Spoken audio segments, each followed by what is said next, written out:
Čau visiem! Mani sauc Daniels Riekstiņš, esmu 21 gadu vecs, pārstāvu MMA klubu Kamakura Jelgava.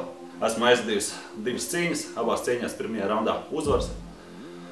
Piedalīšos 5. decembrī lielākajā cīņu šovā Fight Arena. Turpināšu iesāktās tradīcijas un mēģināšu uzvarēt jau pirmajā raundā. Ikdienā spēlēju hokeju, pārstāvu Latvijas hokeja virslīgas komandu HS Rīga.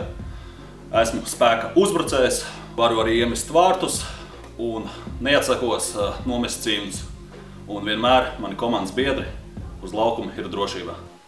Tiekamies visi 5. decembrī lielākajā Latvijas cīņu šovā Fight Arena. Visi tiek laipni aicināti, gaidīt mani atbalstiet. Paldies!